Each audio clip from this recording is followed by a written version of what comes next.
David Pazner, ancien ambassadeur d'Israël en France et en Italie, est désormais en ligne avec nous. Bonjour. Bonjour. On a appris hier la mort de Dror Or, 49 ans, désigné jusqu'à présent comme otage du Hamas. Les rumeurs courent aussi que parmi les 133 captifs encore détenus, au moins un quart d'entre eux seraient morts. S'agit-il d'informations plausibles selon vous ? Oui, malheureusement, cette information est possible.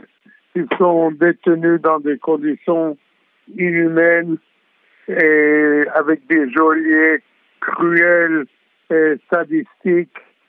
Et nous avons bien peur que beaucoup d'entre eux ne sont plus en vie. Sur certains, nous avons des informations. Sur d'autres, nous avons des soupçons. Et malheureusement, avec le temps qui passe, le danger pour eux croît. Et c'est pour cela que nous déployons tant d'efforts. Et c'est pour cela que nous démontrons tant de bonne volonté et sommes même prêts à faire des concessions pour les libérer le plus vite possible. Mais malheureusement, comme vous le voyez, le Hamas ne répond pas à nos ouvertures. Ça fait des jours qu'il laisse traîner sa réponse.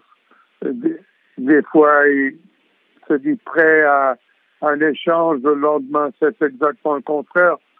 Ça fait maintenant une semaine qu'on a des douches chaudes et froides du Hamas et on ne sait vraiment pas où on en est avec cet échange de prisonniers. Et peut-être n'aurons-nous d'autres possibilités que de commencer notre offensive sur Rafah pour bien démontrer au Hamas qu'il fait une erreur en laissant traîner ces négociations.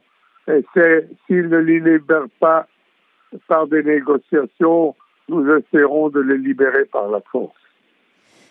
Effectivement, le porte-parole du département d'État américain, Matthew Miller, a déclaré hier soir qu'il n'y a pas eu d'évolution dans les négociations, et cela malgré d'importants compromis israéliens sur plusieurs demandes du groupe terroriste. Y a-t-il encore quand même un quelconque espoir, d'après vous, que cet accord aboutisse, ou bien le Hamas, qui affirme pourtant examiner le texte dans un esprit, je le cite, positif, va continuer encore longtemps de souffler comme ça le chaud et le froid? Les Américains disent nettement, c'est pas seulement le porte-parole du département d'État, c'est Anthony Blinken lui-même, le secrétaire d'État américain, qui a déclaré maintes fois ces derniers jours qu'Israël avait fait un gros effort et avait démontré beaucoup de flexibilité et même avait fait des concessions pour arriver à la libération des otages, tandis que le Hamas n'avait même pas encore donné de réponse. C'est évident à qui est la faute là. Mais c'est pas important. Et l'important, c'est d'essayer de libérer nos otages, ceux qui sont encore vivants. Et je dis, et je veux le répéter, si dans quelques jours, nous voyons qu'il n'y a pas de réponse du Hamas, mon avis au gouvernement d'Israël serait de lancer l'offensive sur Rafah immédiatement pour faire pression sur le Hamas, car le Hamas se cache à Rafah, Sinwar se cache à Rafah, nos otages sont à Rafah, et s'il n'y a pas de réponse du Hamas, si le Hamas continue de jouer avec nos sentiments, avec les sentiments des familles des otages, mon avis serait immédiatement de lancer une offensive sur Rafah pour faire pression sur le Hamas, ou pour avoir une réponse du Hamas, ou pour libérer ceux des otages qui restent par la force.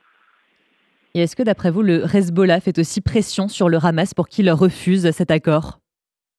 Je ne sais pas. Personne ne sait si le Hezbollah fait pression ou non, s'il se mêle à cette affaire des otages. Le Hezbollah a des intérêts à eux. Le Hezbollah a souffert de lourdes pertes depuis le début de cette guerre, de lourdes pertes humaines et aussi de lourdes pertes en matériel.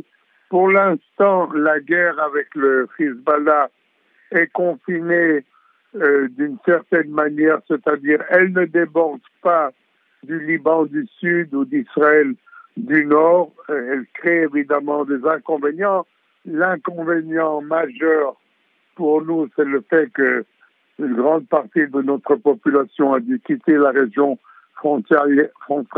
Elle ne peut pas y revenir tant que le calme ne sera pas revenu. Mais je ne sais pas si le Hezbollah fait pression sur le Hamas, sur cette question spécifique des prisonniers. Je ne crois pas. Je crois que c'est au Hamas de décider. Il ne prend pas de décision. Ils essayent peut-être d'avoir encore un meilleur deal que possible, mais vous savez, on ne peut tirer sur la ficelle jusqu'à un certain point, et puis à la fin, elle se casse. Et je répète et je dis que si nous n'avons pas de réponse du Hamas dans quelques jours, je crois qu'Israël devra prendre action d'une façon extrêmement forte. Merci beaucoup, Avi Pazner, ancien ambassadeur d'Israël en France et en Italie, d'avoir été avec nous ce matin sur RCJ. Très bonne journée à vous. Merci.